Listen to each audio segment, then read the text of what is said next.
വൈക്കത്തഷ്ടമിക്ക് പഴുതടച്ച സുരക്ഷാ ക്രമീകരണങ്ങളുമായി വൈക്കം പോലീസ്. സുരക്ഷയുടെ ഭാഗമായി വൈക്കം മഹാദേവ ക്ഷേത്രത്തിൽ പോലീസ് കൺട്രോൾ റൂം തുറന്നു.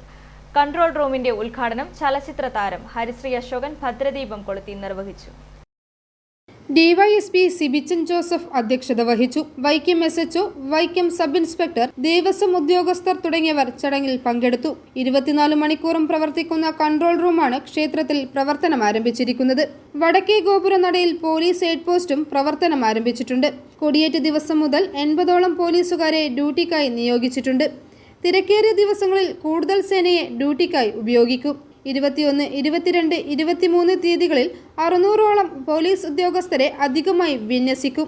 വൈക്കം ക്ഷേത്രത്തിന്റെ പരിസരങ്ങൾ, ടൗൺ, ബീച്ച് പരിസര പ്രദേശങ്ങൾ എന്നിവിടങ്ങളിൽ CCTV ക്യാമറ നിരീക്ഷണം ഏർപ്പെടുത്തിയിട്ടുണ്ട്.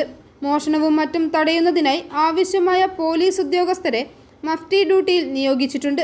30,000ഓളം വരുന്ന വാഹനങ്ങൾ പാർക്ക് ചെയ്യുന്നതിനായി ക്ഷേത്രത്തിന്റെ 4 വശങ്ങളിലുമായി സ്വകാര്യ പാർക്കിംഗ് ഗ്രൗണ്ടുകൾ ഉൾപ്പെടെ പാർക്കിംഗ് ഗ്രൗണ്ടുകൾ സജ്ജീകരിച്ചു. ഉത്സവത്തിനോടനുബന്ധിച്ച് സാമൂഹ്യ വിരുദ്ധ പ്രവർത്തനങ്ങൾ തടയുന്നതിനായി വൈക്കം SHOയുടെ നേതൃത്വത്തിൽ ശക്തമായ പോലീസ് പെട്രോളിംഗ് ഏർപ്പെടുത്തി.